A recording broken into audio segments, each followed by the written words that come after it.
Again, the company is Psychiatric Service Dog Registry and Academy, and the whole purpose is it's a natural form of healing mind and body. First, I'd like to go over what a service animal is. There's a lot of confusion on the difference between service animals, therapy animals, and emotional support animals. So I want to explain what the difference of a service animal is. Legally, through ADA laws, service animals are defined as dogs that are individually task trained to do work or perform tasks for people with disabilities. What that means is a dog has to be specifically trained for their owner handler's individual disability.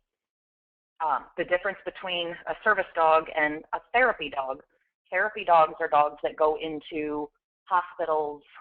They're strictly just obedience trained, and they make the patients in the hospitals or nursing homes feel a little bit better, uplift their spirits.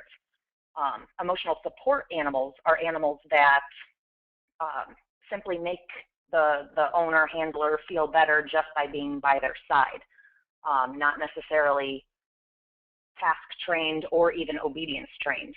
The only type of animal that falls under ADA laws and has the privilege of public access to stores, restaurants, airplanes, things like that, are task-trained service animals. So I'd like to clarify that. What qualifies as a disability as far as the ADA is concerned?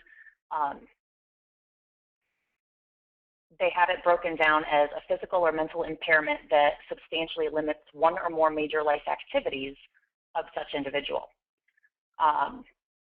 Any mental or psychological disorder, such as mental retardation, organic brain syndrome, emotional or mental illness, and specific learning disabilities also qualify.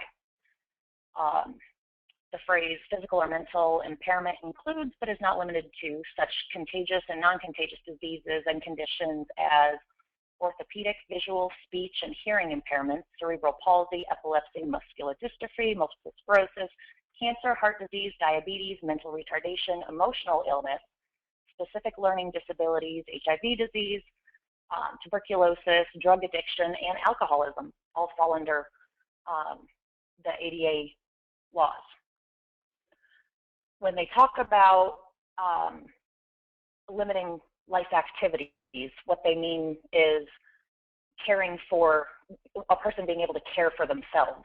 So being able to perform manual tasks like walking, seeing, hearing, speaking, breathing, learning, or working.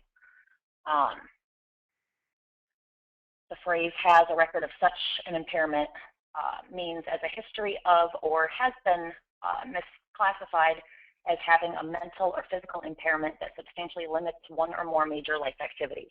So in other words, what they're saying is if someone has a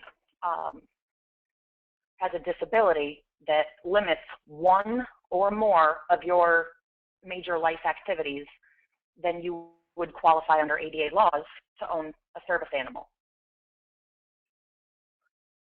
Now, let's start getting into some of the things that we train these service dogs to do and what they can help with certain conditions. Sleep disturbance, for example, and a lot of these that I've listed fall under the category, fall under a lot of different categories of a lot of different mental illnesses, from bipolar, depression, post-traumatic stress disorder, anxiety, panic, a whole realm of them, as well as some neurological conditions as well, like traumatic brain injury, autism, things like that. So let's start with sleep disturbance. What we train the dogs to do is to be able to wake the owner from a nightmare, remind them when it's time to go to bed.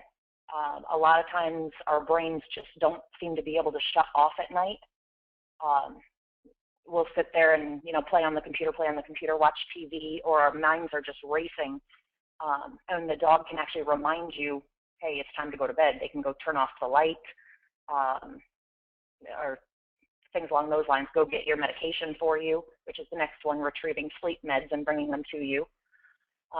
Redirecting the owner after the owner wakes from a nightmare. If someone has a nightmare, sometimes their anxiety is so high that they then have trouble falling back to sleep. So the idea is for the dog to be able to wake the person up before the nightmare gets so intense that their anxiety level is through the roof. And then the dog is to calm and soothe the person, or serve as a almost like a lookout, so that the person feels comfortable going back to sleep. For panic and anxiety, interrupting and redirecting the owner's panic from the source of what caused the panic attack. They can retrieve anxiety medications, a phone to call 911 or a neighbor for help, water. They can even retrieve a family member. Creating a barrier between the owner and other people. Sometimes people get an anxiety attack or a panic attack when people get too close to them and then kind of invade their personal space. So the dog is trained to passively put themselves between their owner and the other people. The best example I like to use with this one is checking out at Walmart. You're in the checkout line at Walmart, and there's somebody behind you. They're right on top of you. And if the person's anxiety is triggered by people being too close, even going to Walmart is a nightmare for people. So the dog helps with those things, as well as alerting to someone behind the owner. The dog can actually call 911 for you, and regulate the owner's heart rate. You'll see some examples of how the dogs do that in a little bit. Memory loss is a really common problem. You'll probably hear me lose track here throughout the talk, but memory loss is really common. So the dog is trained to find lost objects, so common objects that people lose, like keys, wallet. We train the dogs to actually be able to find somebody's car, take them back to the car. You walk out of the mall, where did I park? The dog can tell you where you parked. Reminds owner of daily routines. They can wake you up in the morning. They can remind you when to go to bed. They can remind you when to take your medication. They can remind you when it's time to go to work. They can bring lost objects to you, alert you at bedtime, wake you in the morning. To the left, the pictures that you see, this is one of our clients, and he has a lot of anxiety and rage. So what the dog is trained to do is when he starts getting uncomfortable, starts going into that panic and anxiety, the dog comes to him and starts to nudge, lick, kind of take his focus off of what's going on around him that's triggering the anxiety and bring it back on the dog. Here's an example of waking from a nightmare.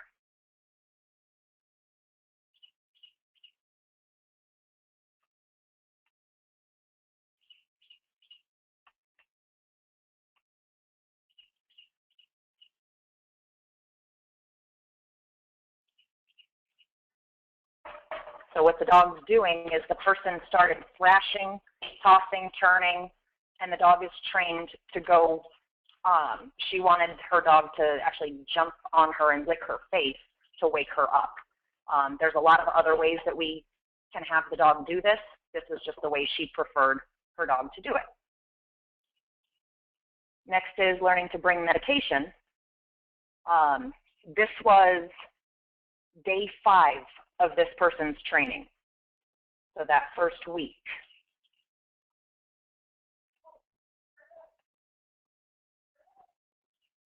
So this dog only learned this really 4 days ago, because this was Friday morning.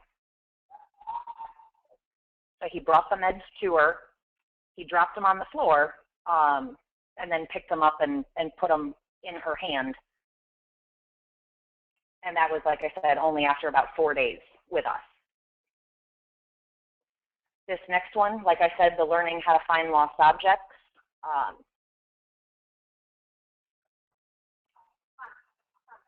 She dropped her keys, so the dog is searching for her keys.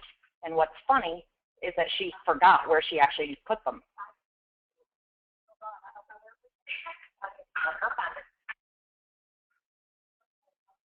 So once the dog actually finds it, this is on day 4, I believe. Once the dog finds it, her next step is to teach the dog to lay down in front of it to let her know, hey, I found it. So the dog found it, and now she tells the dog to lay down, and that's the next step of the training process. Now that I know how to find something, I'm going to do this to show you that I found it.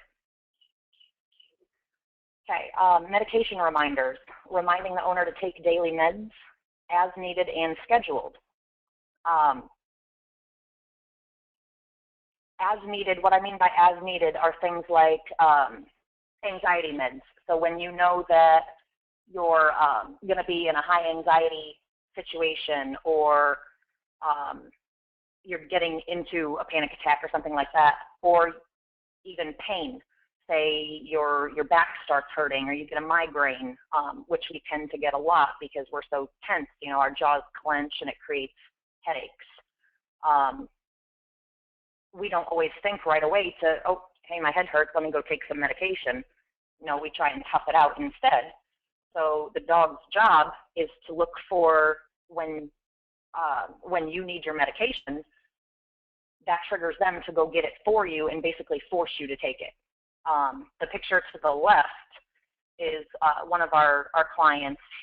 He's a veteran, and most people don't want people around them to know that they have to take medication. So we taught this dog that, so when the dog jumps in the person's lap in that position, that's when the dog needs to, that's when the person needs to take the medication. It's a lot more discreet than the dog going and getting the medication and bringing it to the owner in a public setting. Your scheduled medications, the dog can remind you to take your daily medications.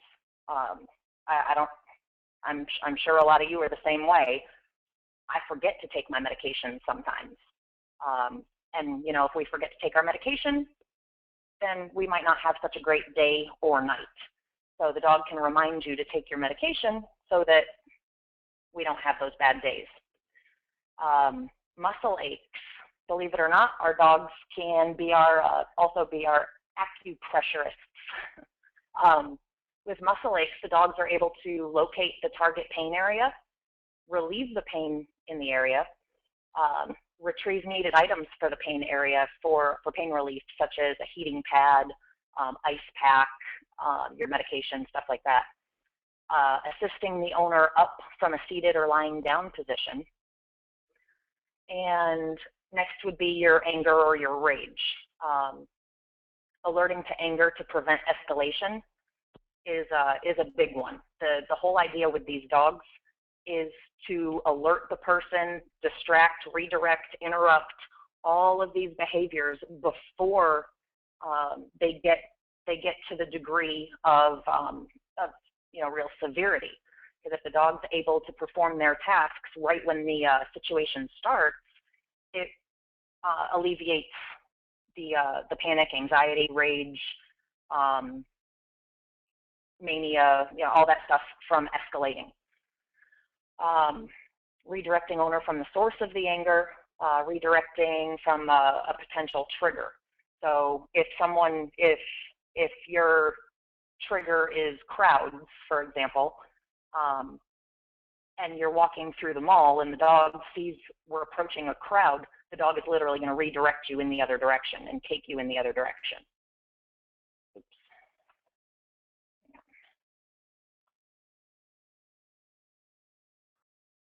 Okay, and for the mobility, a little short clip for an example on the dog helping her up. So if she had, knee problems or whatever, she fell, the dog can hold your weight and help you up.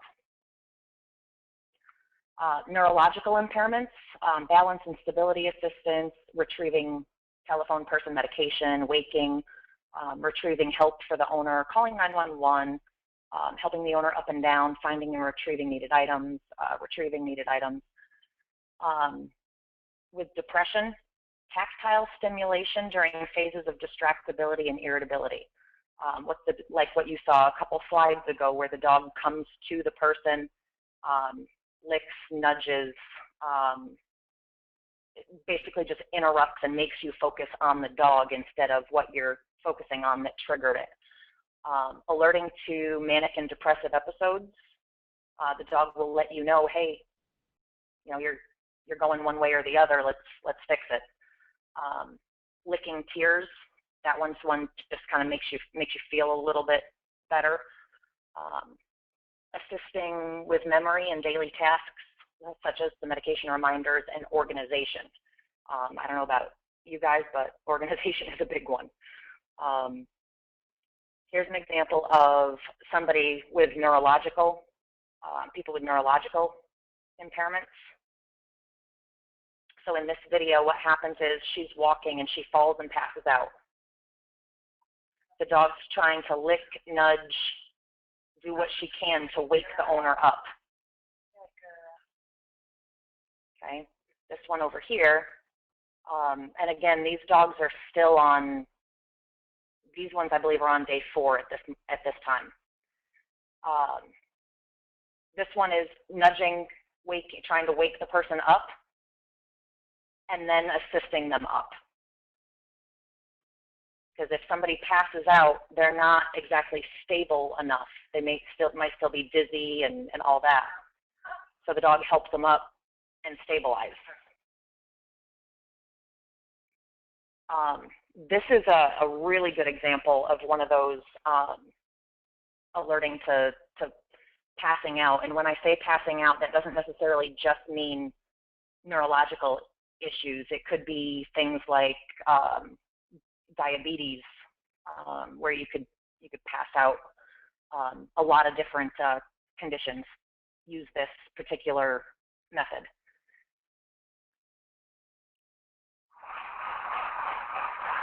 So we're actually in a Lowe's, and he falls. The dog breaks his fall so that he doesn't hurt himself. And then the dog comes and tries to wake the person up, licks his face, licks his hands.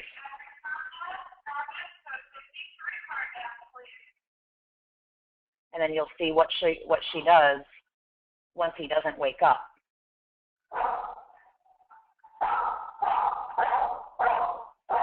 Okay, so she starts barking to get attention so that someone can come help her owner. And you can see it's all passive, non-aggressive, so that someone can actually come remove the dog so that he can get medical attention. And then just as an example, we had him bring the dog back and show her helping his owner up. And you can see he's a pretty big guy, and she's taken a lot of his weight. And no, that doesn't hurt the dogs. We teach everybody how to do it properly and where to apply the pressure, where the dog can actually hold the weight so that it doesn't hurt them. The way the training works is we start with a 2-week-long group session. So the first 2 weeks of the training are done in a group format to maximize the learning process, because everyone's learning together and learning from each other. So it also makes it more enjoyable, and it builds bonds because you're working with somebody else and their dog, and you end up, 1, enjoying the training, and 2, building bonds out of it. Okay. Then what we do is, once we get a good foundation in the training, we then start going out into public and practicing in public. So you see a couple photos there to the top left are the dogs being taught to sit politely for petting so that they're always under control. And the bottom 2, what you're looking at is the dog putting themselves between the person or people that the owner is talking to, because those two people in particular are triggered by people getting too close to them. So they like at least a good arm's length distance, if not more. So that's what the dog is trained to do for them. As far as obedience goes, the start to our obedience, and this is just the starting point, is the AKC Canine Good Citizen test. AKC Canine Good Citizen started in 1989. The CGC program is designed to reward dogs who have good manners at home and in the community. The Canine Good Citizen program is a two-part program that stresses responsible pet ownership for owners and basic good manners for dogs. All dogs who pass the 10-step CGC test may receive a certificate from the American Kennel Club. And they actually just recently made the AKC Canine Good Citizen an actual title for dogs now. So now it's not just a test and a certificate, it's an actual title that goes on the end of the dog's name for their pedigree. But this is a good foundation of where we start our obedience, because our obedience is extremely advanced. Most people spend months, if not years, just trying to train their dogs to pass the CGC test. We get our dogs to pass the CGC test in a week. Our training skills are very advanced, and our training style is very advanced. So what you're looking at to the top left is a sit and stay, then a down and stay, then a coming when called. All the way to the right is called appearance and grooming. That's showing that the dog doesn't have any aggression when you touch its paws, ears, teeth, tail. To the middle, on the middle line, all the way to the left, this is accepting a friendly stranger, where someone that the dog doesn't know comes up and shakes the owner's hand, and the dog stays seated by their side. The next one is called the sitting for petting, where the dog stays seated. Next to that is meeting another dog.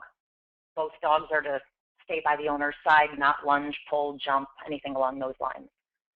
All the way to the right on the middle line is what they call out for a walk. It's showing that the dog is walking on a loose leash, under control, left turns, right turns.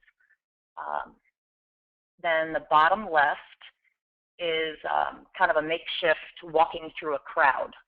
This is one big training session that we all did together, walking through a crowd. So the dog is to stay by the owner's side, not lunge, pull, sniff, towards the other people or dogs.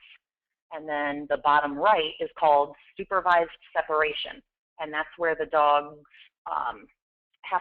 the owner has to be out of sight of the dogs for 3 solid minutes.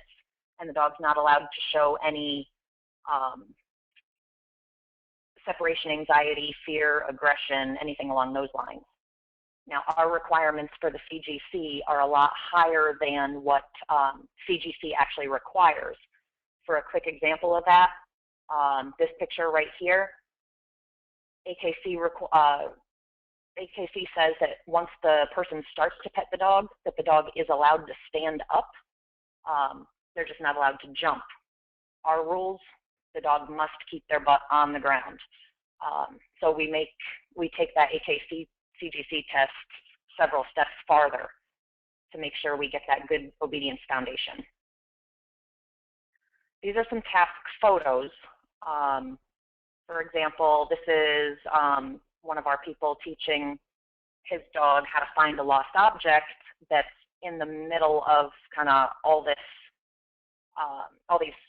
supplies and racks and everything. This is the creating a barrier. So this is the owner, and he's talking to these individuals. So this is where the dog needs to be placed. This is what I talked about earlier, the pressure to the chest. It regulates the heart rate and evens the breathing. I don't know if anyone has seen what's called a thunder, I think they're called thunder shirts for dogs, where if it's, the idea is if it thunders outside, you put this thunder jacket on your dog and it applies pressure to their chest and it prevents that anxiety. Well, this is the same kind of concept, except it's the dog doing it for their owner. When you apply that pressure to the chest, it regulates the heart rate, evens the breathing, which brings down the anxiety and panic. This is called a register block, and this is, well, this is actually at Walmart. So this is what I was talking about before, where the dog places themselves here so that the handler can check out and no one can get any closer than where the dog is. Okay, so you don't have people coming up right on top of you.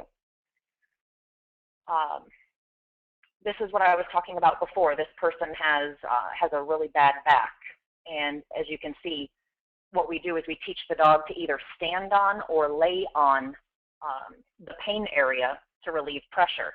This, let's see, this paw right here is kind of right on his sciatic. So it relieves that pressure a little bit. And then this is another photo of a dog helping somebody up. Okay, so P.S.D. Registry and Academy. We have our website, www.psd registry. You can also find us on Facebook, Psychiatric Service Dog Registry. Both website and Facebook page has a lot of information, photos, videos on there. So now to get into what we have recently started doing. What we've recently started doing, I work with a number of nonprofit companies that provide service dogs for injured veterans with PTSD, traumatic brain injury, things like that. Well, I've been doing that for so many years now, and what kind of started getting to me was that there's all these organizations out there that are providing you know, PTSD dogs and you know, these service dogs for military, which is great and definitely needed. I work with a lot of them myself, but they're not out there for the rest of us, you know, for the civilians. So what I started doing is taking applications for individuals that are in need of a service dog or service dog training for themselves, for people that are civilians, that are non-military. You know, there's people out there, you know, with bipolar, depression, anxiety, post-traumatic stress, not caused by war, but maybe caused by you know, an attack, an assault, things like that. So I wanted to start helping those people as well. So what we're doing is providing free services for individuals with disabilities. So whether it's psychiatric or mobility, we are providing those services for those individuals. So what I'll start to do is go over how exactly we do that, because yes, it does cost quite a bit to be able to provide those services. So we hold fundraisers to cover the costs.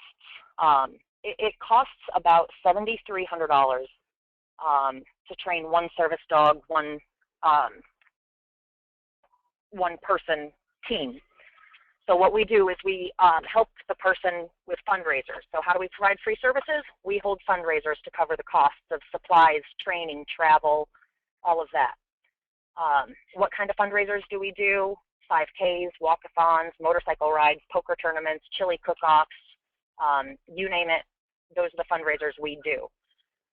As far as the individual that's applying for the free services for the service dog, all we really ask the individual to do,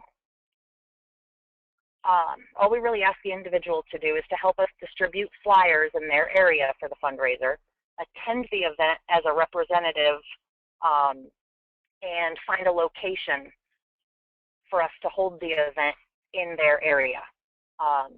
Just because if, you know, we're based in Florida, but we serve nationwide.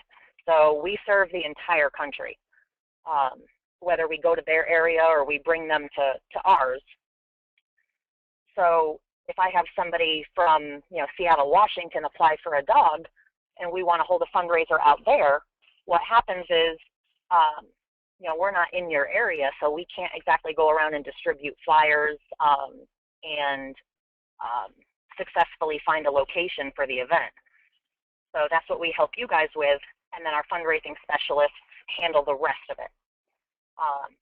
How much does it cost to train one service dog team? It's about $7,300. And how do you apply? You want to visit the website. That's the www.psdregistry.com.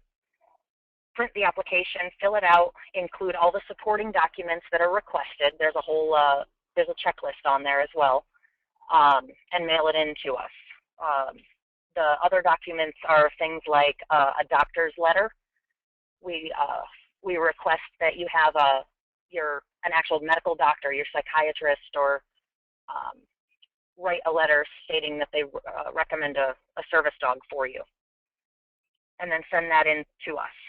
How long does it take from the time I apply to the time I get the dog? It usually only takes about 6 months. A lot of other organizations, it takes up to 2 years. Well, as we know, and I'm well aware, someone with depression and issues like that can't wait 2 years for help. It's not a good situation if you want to make somebody wait 2 years. So we do our best to get the dog to them and training in 6 months. How long do I train with the dog before my dog and I graduate? It's 1 year. 2 weeks up front training at our location, or if there's a group of people in your specific area that are applying, then we'll go to you. And a year of training to finalize and perfect the dog's training at home. So you start the first 2 weeks with us hands-on and knock out about 75% of the dogs in your training. The last 25% is done that following year at home with your dog. And that's where you're in constant contact with us on, with troubleshooting and questions. We do online video chat sessions, telephone calls, emails. You submit video progress checks to us so that we can make sure that you're on the right track or see if you need help. That's how that all works. The idea, the second half of our mission is not only to help people with disabilities, but also to help dogs that are sitting in shelters and may be facing euthanasia. So instead of purchasing dogs and breeding dogs, we already have a dog overpopulation as it is. So many dogs are being put down in shelters that could do this work. That it's sad. So it just doesn't make a whole lot of sense to breed dogs for this purpose. So what we do is we pull dogs from shelters and rescues to train and use for service dogs. Like I said, the idea is rescuing dogs and helping people. So let's see. And all the dogs are that we pull are heavily evaluated, temperament tested, stability, working drive, all those things. Once we pull the dog, they get put in a foster home to further evaluate their behavior in a home, and then they begin the training process before they even get to the person to continue the training. We also have what I actually started this company for way back was because there are there's a lot of service dog trainers out there. There is not a lot of psychiatric service dog trainers. And to take that a step farther, there's not a lot of, I'm sorry, I don't know what that is.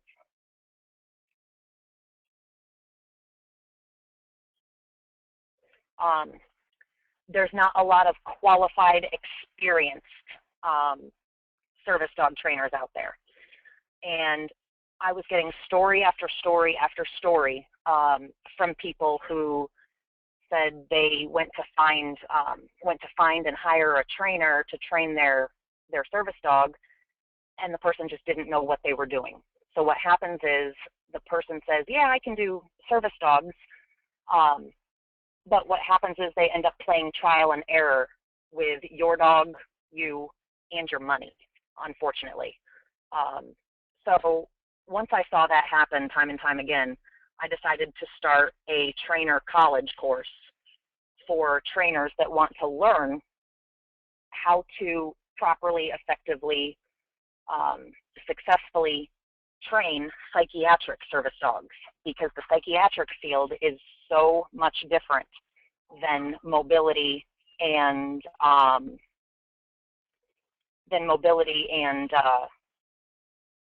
the other disabilities that are out there. So I developed this training course to put more qualified, experienced trainers out there for people. So what is the training course? It's a course like any other college course. It consists of classroom style, hands-on application, and homework. The course is a pass or fail. You must complete the week course and keep up with your homework assignments to receive your course completion certificate and be posted on the website.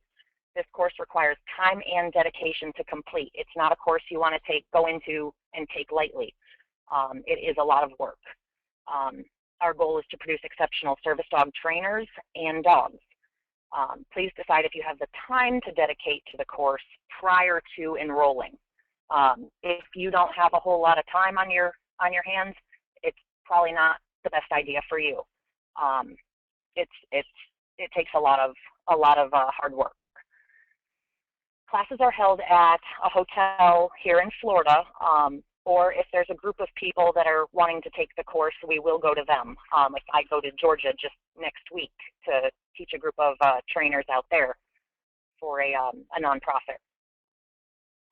We also train in public settings such as stores and parks. Classes are generally held daily from 9 to 5 with a break for lunch. Each handler and dog team will have homework every night. That homework is going over the things like the things that you learned in the class that day and the previous days, your obedience, your AKC, your public access, service tasks. So it is a lot of work. Each individual will bring their own project dog, or if they don't have their own dog, we'll provide you with one for the week. You'll be teaching your project dog so that you're getting hands-on experience. You'll also be rotating project dogs to gain experience working with many different dogs, because every dog is different. They all learn differently, just like we do. Okay, what can I expect to get out of the training course?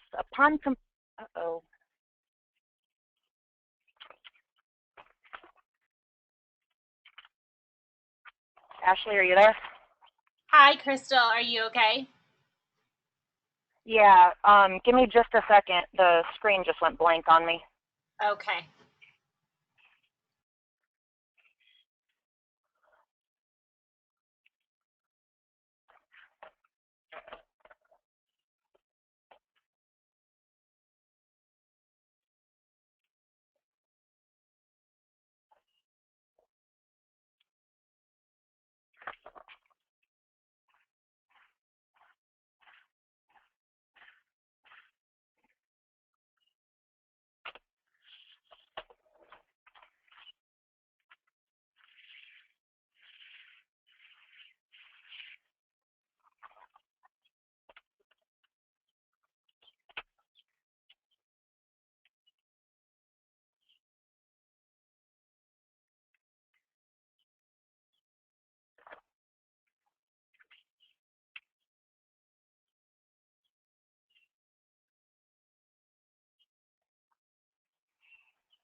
All right, here we go.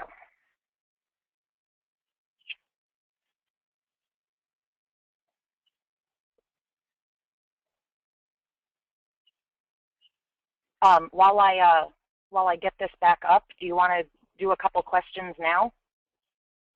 It'll Yeah, take just a couple absolutely. minutes. The first one, it's a comment. I have a certified AKC CGC and certified AKC therapy dog. I work for a behavioral healthcare organization. I joined this webinar in hopes to learn differences in types of trained dogs, and it has been very helpful. Oh, good. This question, can you tell me if I was interested in starting a therapy dog group and organize events for people with mental illness, intellectual or development disability, substance abuse, etc., do you think it would be better for the dogs to be psychiatric trained, or would therapy dogs be fine because of the short amount of time? You'd probably be better off doing the therapy dog route because, like I explained, the idea of the therapy dog is to make the clients, patients, people feel better, kind of uplifts their spirits and things like that. So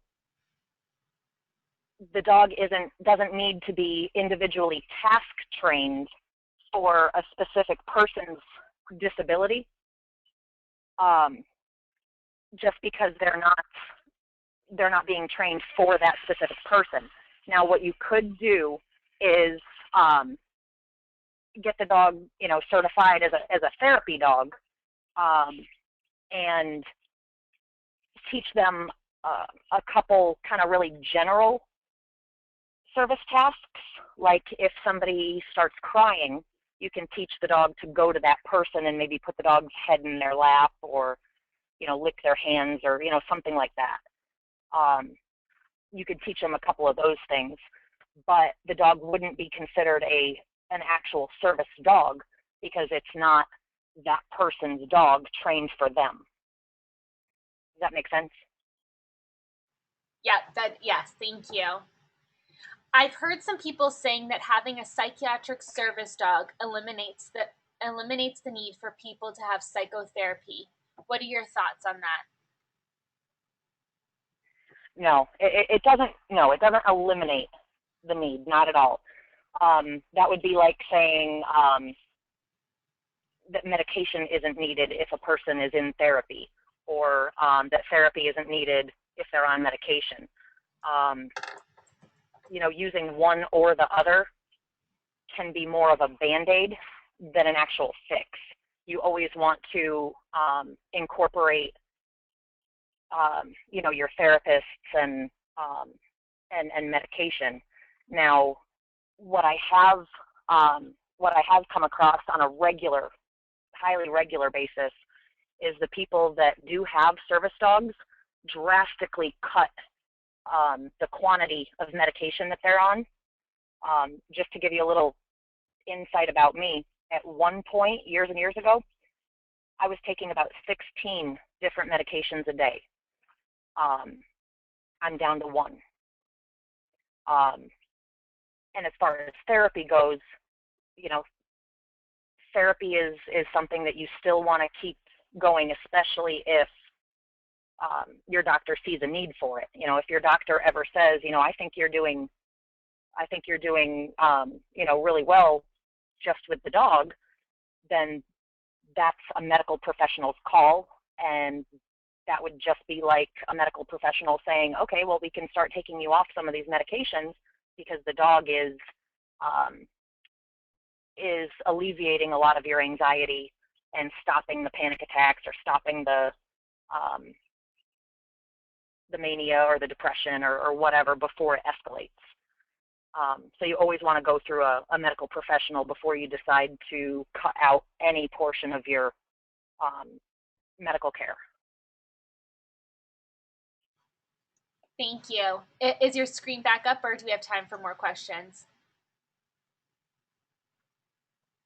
Yeah, I've probably got time for one more. Okay. Could you please make a few comments about the methods you use to train? We use a lot of treat training. As far as obedience goes, we don't use treats. We use praise reward. Voice corrections, no, that kind of thing. Correcting the dog when they do something that they weren't supposed to do. But then when we get into the service task aspect of it, we use a lot of treats to put the dog, to teach the dog to do the certain tasks. Like, for example, a dog has to do a stand and stay to be able to, which means to stay in the standing position, to be able to hold somebody's weight, to be able to get up, get down, and those kind of things. So we have to teach the dog to stay in a standing position, which is an unnatural position, believe it or not, for a dog to stay in. So we hold the treat in front of the nose and gradually reward them for staying in that position, and then start gradually reducing the amounts of treats until the dog's no longer on the treats. And that does not take long at all. With our methods, like I said, I've been doing this a very, very long time. With our methods, the dogs learn very, very quickly.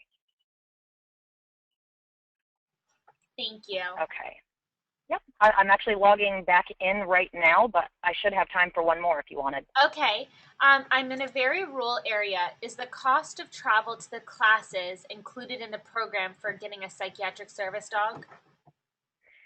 In that $7,300 that that I explained we do the fundraising for, it does cover the hotel and the flight. Great, thank you. Yeah, yeah, it's we cover the hotel, the flight. It covers your supplies, your training vest, your training materials. All those things are covered in that $7,300.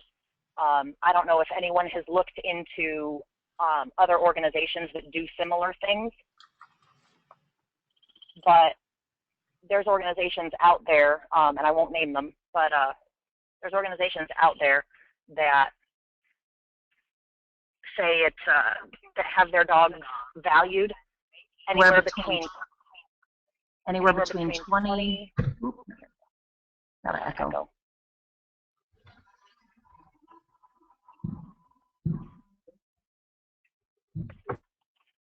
There we go. Okay, anywhere between $20,000 and $50,000 for one service dog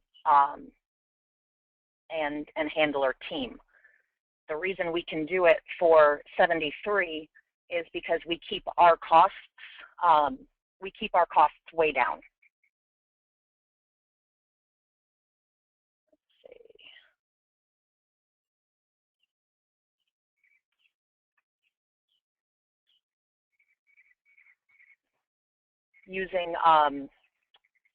Using rescued dogs is a big reason why we're able to keep our costs down, because we don't have to breed and raise dogs for 2 years.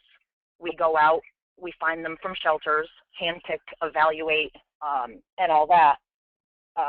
So it keeps those costs way, way, way down. Makes it easier for people to be able to afford and own one of these dogs. It's not reasonable to ask somebody who has a disability to be able to afford, $20,000 to $50,000 worth of a service dog. Yes, thank you. Mm-hmm. Okay, can you see my screen now? Yes, we can. Okay, great. So,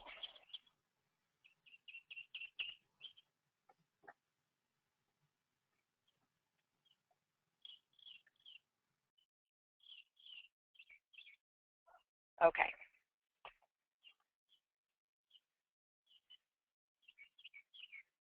Okay, so what can you expect to get out of the training course? Upon completion of the training course, and again, this is just for people that are wanting to learn how to psychiatric service dog train, mobility service dog train. The only type of service dog training that we do not do is seeing eye dogs. There's a whole lot of organizations out there that do that.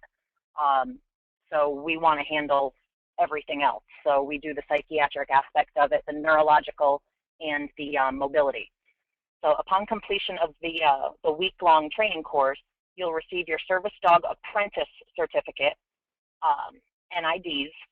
The training process continues for an additional year for support, progress checks, video submissions, and troubleshooting. You'll be asked to send videos regularly for evaluation and progress checks. Basically what that means is you're sending me videos so that I can verify that yes, you're learning, yes, you're progressing, so that at the end of that year, I know that you're skilled and experienced enough now to be able to refer clients to you that are in need of a service dog trainer. Our goal is to produce exceptional service dogs and service dog trainers. Upon mastery of your training skills, you will receive your permanent service dog trainer certificate and IDs in the mail. Your contact information will then be posted on our website for people in need of trainers to be able to contact you. All right. Okay, and as far as the agenda goes for that week, these are some of the things that you're going to learn that week.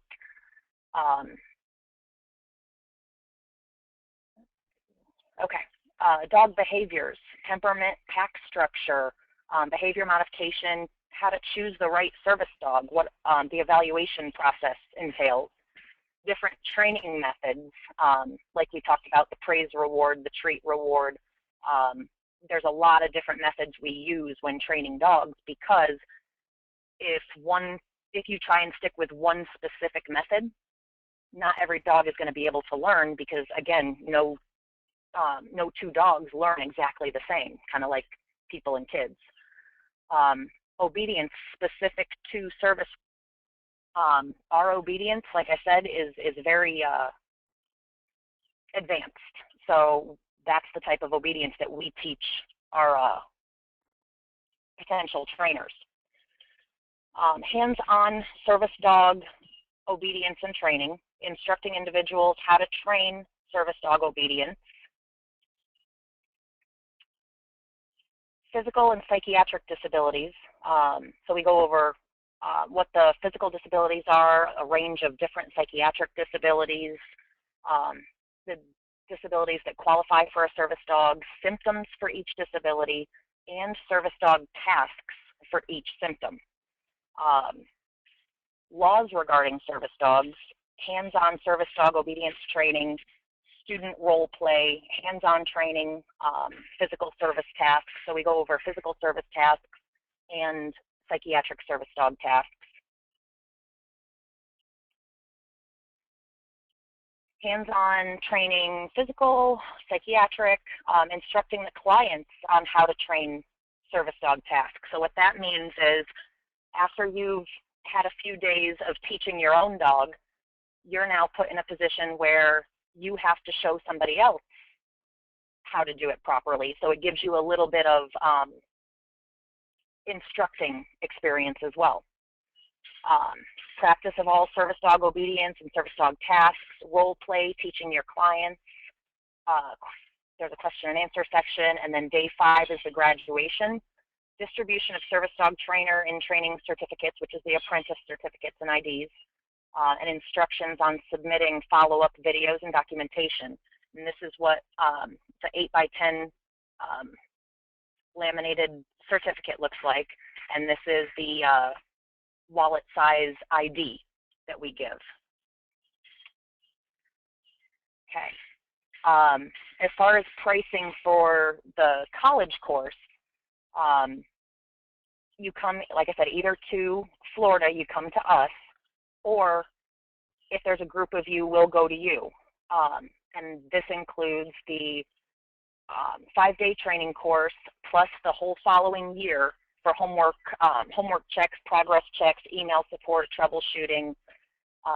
This also includes your hotel accommodations, training certificates, IDs, the continued training for the duration of your training career, whether you're looking to be a for-profit trainer or you're looking to start a nonprofit organization. We remain your support system throughout that whole time frame. And the whole cost for that course is $1,800. The only thing that doesn't include is the flight. So if someone was coming out to us, they would have to pay their plane ticket to come out to us. But usually, if you have us go ahead and look for the flight, I can usually find flights for around $250 round trip. So now, every now and then, I do come across people that would rather not go through the fundraising process and the fundraising portion of it and wait that 6 months. They'd rather just get right in and get their dog trained. So I do offer this course for individuals that would just rather jump right in, get their dog trained, and they can join this course as well and learn specifically for themselves and their dog. So I do open it up to individuals that want to do that too.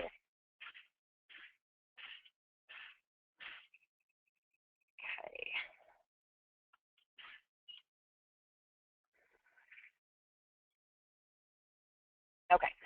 It is highly recommended that each individual train their own service dog with the assistance of a professional trainer that is knowledgeable in psychiatric service dogs. No one can identically simulate your psychiatric symptoms as they are unique to each individual.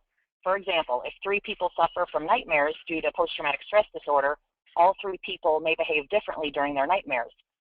One dog may need to react to thrashing, the next to the person shaking, and the last to someone screaming during a nightmare. That is something you want to keep in mind when considering where to start your journey to psychiatric service dog ownership. The purpose of a professional trainer is to help you achieve your training goals efficiently and successfully upon completion of your and your dog's training program. We provide you with ID cards, not because they are necessary, but because many people like to have them. If you request your dog's picture, so in other words, if you request us to do this, your dog's picture and P.S.D. registry ID number will be posted on our registered dogs page. We don't release anyone's personal information. We just put the dog's picture and their ID number. So if you ever run into a situation where someone says you can't bring that dog in here, or you forget your IDs or your vest or something at home, you can pull up the website and say, look, my dog's a service dog registered with this company. We're always available for questions, troubleshooting, continued education, and anything else you or your service dog need. Just because your dog's training is complete does not mean that your support is. The P.S.D. registry backs all of our trainers and provides an open line of communication between you, your trainer, and us directly. Through the P.S.D. registry, you can begin your journey in training your psychiatric service dog, or learn to be a successful psychiatric service dog trainer. We will help you step by step with your needs and goals. So basically, what I'm getting at there is it's best, a lot of organizations will try to pre-train a psychiatric service dog and hand someone a already trained dog. With mobility issues, that's usually fine. With seeing eye dogs, that's fine. With psychiatric, that's not fine because, as I stated, no 2 people and no 2 dogs, and therefore no 2 people and no 2 dog teams are going to be the same. For example, if someone, let's use the nightmare example again. If someone needs to be woken from a nightmare, but if they wake up with a startle response, we don't want the dog to wake the person up by touching them. The dog will have to do something else to wake the person up, like maybe bark or turn on a light. Well, if your dog is not a barker, or you have a small dog, if your dog's not a barker, then the dog's going to have to turn on a light. If you have a small dog, the dog can't reach the light switch. So we would have to train that specific dog for that specific person. That's why it's so important for someone to be there and do the training with their dog with the help of a professional trainer. Okay, and that pretty much sums it up. Thank you so much. That was incredible. So we have quite a few questions that I'll just get started. We have many questions from people who already have a dog that's pretty young, and they want to know if they can have their own dog trained to be a psych service dog. I do, on an occasion, I do offer that. The reason I'm hesitant about doing that is because it's hard for us to evaluate the dog from a distance. So like I was explaining earlier, we heavily evaluate for temperament, stability, make sure there's no aggression, dog, people, kid, object, fear, anxiety.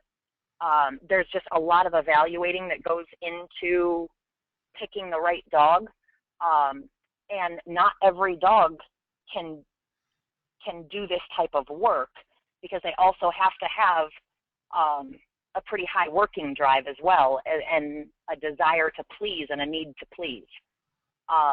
So whereas I prefer to be able to hand pick the dogs myself for people, on an occasion I will allow someone to use their own dog.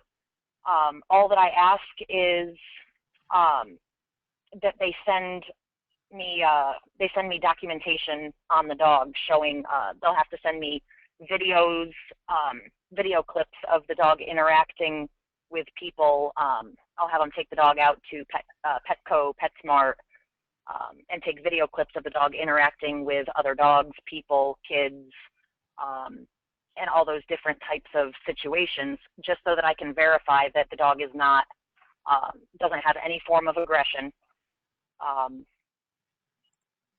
And honestly, the aggression is honestly the main one. With a service dog, you're not allowed to. The dog is not allowed to show any form of aggression whatsoever. Thank you. I want to both get a dog through the program and take the trainer course. I was an EMT for 18 years. Is having the medical background helpful for the trainer program? Yes, especially what, and I somehow, yeah, actually, your best trainers are people that have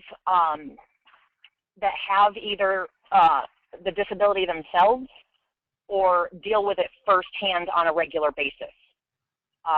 That's why I actually use a lot of my, I've hired actually a lot of my clients as trainers that started out with their own dog, trained their own dog, went through the training program, the trainer course, and then started helping others like them train their dogs to gain that experience as well. The reason that, like myself, with the bipolar and the PTSD and the anxiety, the reason that I'm so skilled at what I do is because I know firsthand what the symptoms are, how it makes you feel, and what the dog would need to do when you're feeling, when those situations arise.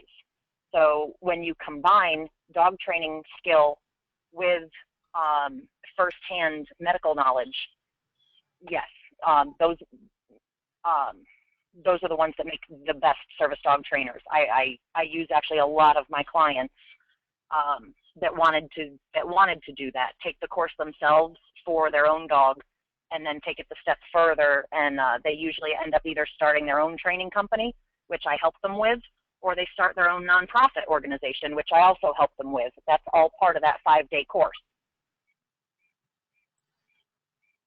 Thank you. Do you do training in Canada or other places outside the U.S.? If not, can you recommend a Canadian company that provides these services? Yeah, I actually do. I'm actually planning. I'm planning to go to Puerto Rico in the next 6 months and do a one in Puerto Rico, and then I've got I want to say some requests from the Philippines as well. So yeah, I don't just do the states here. I will travel outside of the states and do courses there. The thing with traveling outside of the states is, in order for me to do that, I would have to have a group of people to be able to do that. So, like for example, there's a group down in this one's in Puerto Rico, and they have some trainers out there that they want trained for their organization, so they're bringing me down there. I usually recommend, at least 4 to 5 different people for us to be able to travel to them. Thank you. This comment is great webinar and great organization. Thanks, Crystal. I see that you show dogs. Most of the dogs you've shown on your presentation are all large dogs. Do you ever use smaller dogs, such as a King Charles Cavalier? I actually just graduated out a Chihuahua in December. Oh, good. So yes, yeah, we use all size dogs. The reason you see a lot of large dogs, and in our logo is a Rottweiler and a Beagle. So it kind of incorporates that. Yeah, we use all size dogs.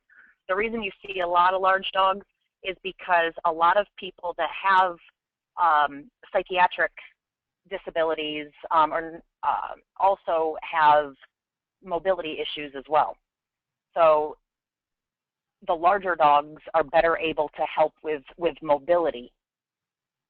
But if someone just has a specific mental illness and there's no physical along with it, then the smaller dogs work just fine. Okay, thank you. Is the training appropriate for someone in the autism spectrum who also has psychiatric behaviors? Interventions like spacing in public and acupressure are very good for all disorders. Yeah, we do. We work with people with autism as well. Like I had stated, my son is autistic and was scored off the charts as far as his ADHD goes. So yeah, there's a lot of different tasks out there that we can teach the dogs for people with autism and those specific needs as well. We've even done children, with children with autism. A lot of times they have a bolt situation, which means, if mom's at the mall with their kid, the kid will just run off. Well, if mom is back with, her 2 other kids and one runs off, she's in trouble. So what we can teach the dogs to do, one of the things we can teach the dog to do is we have the child actually, like the little leash, it sounds terrible, but the backpacks that the kids wear that have the string on them, we attach that to the dog's vest. So when the kid tries to run, the dog stands still and doesn't allow the kid to keep moving. So that's just one example of some of the things that we can do for autism and autism in children. Thank you. I'm a teacher and wouldn't be able to bring my dog to work. Is it okay to leave the dog at home during the workday? If not, are the dogs able to be around children and sit off to the side until they are needed? With a service dog, and again I emphasize service dog, not therapy dog or not emotional support dog, but with a service dog that is individually task trained for their owner's disability, you are able to take that dog with you wherever you go. And it is against the law for someone to tell you that you can't. As long as your dog is properly trained, under control, non-aggressive, then if you're a teacher, if you're a police officer, if you're a waitress, it doesn't matter. ADA laws protect the right for you to be able to take your service dog to work with you, to the shops, stores, restaurants, airplanes, you name it. But to answer the second part of that question, yes, you can leave the dogs at home. That's absolutely fine.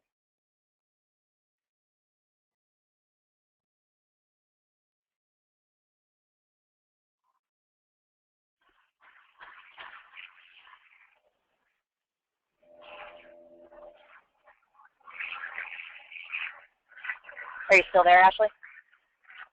Yes, the next question is, would I need to have a dog trainer certificate before attending your trainer course? No. No, as I explained, I have trained people from the ground up. And as a matter of fact, I prefer teaching people that don't have extensive dog training experience already. The best way I can explain that is it's a lot easier to take a lump of clay and form it into something pretty than it is to take something that's already formed, break it down, and rebuild it. Great. Thank you. I am obtaining a personal psychiatric dog. I work for a state behavioral health agency as a peer support specialist. Could I use her for my work as a therapy dog also? Yes, you can use your service dog as a therapy dog as well. Yes, it can go that way where you can use your service dog as a therapy dog. You just can't kind of flip it the other direction and use a therapy dog as a service dog if the dog has not had service dog training to do those individual tasks for their handler. Thank you. I am very inspired by you and P.S.D.R. How do you personally not get overwhelmed and look after your own mental health? That is a great question. That is a great question. What actually keeps my health is what I do, if that makes any sense at all. Helping other people with their service dogs and their health helps me with mine. Not 10 minutes before we started this webinar, I got a call from one of my clients crying on the phone to me and told me that on Sunday her dog saved her from committing suicide. That is what keeps my mental health, is knowing that I'm helping people in drastic situations like that. Thank you for sharing that. That person also wanted to say that he found this webinar very eye-opening and greatly appreciates all your time for it. Oh, thank you. Our next question is, I am involved in a similar program in the UK, and my main concern is for the welfare of the dogs. What are your tips for ensuring that the dogs are not stressed by the behavior of the handler and reacting through anxiety? Again, great question. Sometimes it's to be a responsible service dog trainer. Sometimes you have to make that call on whether a person is too severe to be able to properly care for and handle a dog, let alone a service dog. In all the years I've been doing this, I did have one individual that I worked with, and we tried multiple different dogs for this person. And no matter what happened, this person's, no matter what dog it was, I personally knew the dogs that we were providing to this person. There wasn't an aggressive bone in these dogs' bodies at all. Well, because this person's anxiety was so high, and the person's anger and rage and ups and downs were just so severe, every dog you put in his hands in a matter of a month or two developed aggression. So we had to remove that. We had to remove the dogs,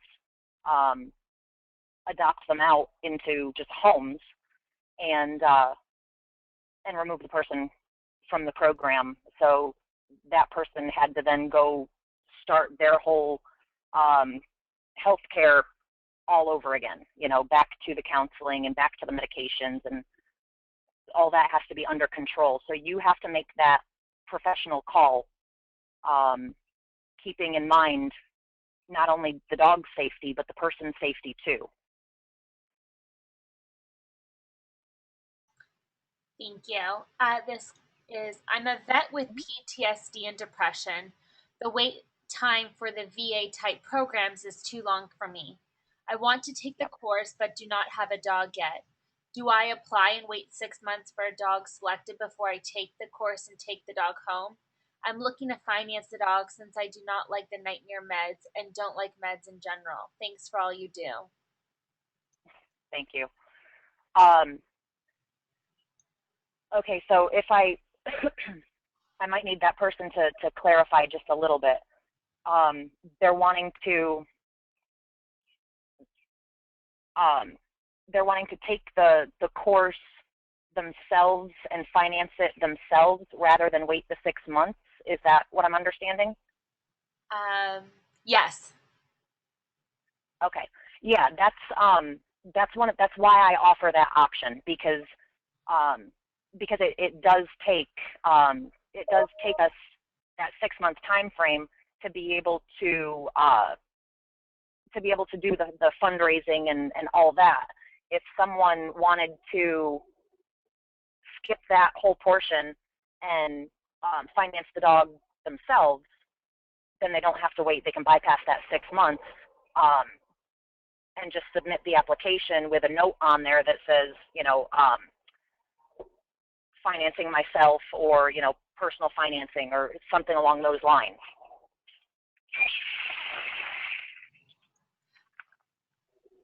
Okay, and he also says that, but I don't have the skill to select the dog. Yeah, we would do that for you. So you would do that for them. Okay, thank you.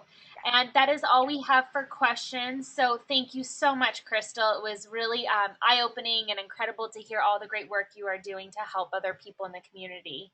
So we really appreciate it. And thank you, everyone, for joining us today. And please remember that we do offer all our programs and service for free, including these webinars. So please feel free to make a tax-deductible donation today at internationalbipolarfoundation.org. And thank you for all your support. Thank you, Crystal. Thank you so much, everybody. Take care. Bye-bye. Bye-bye.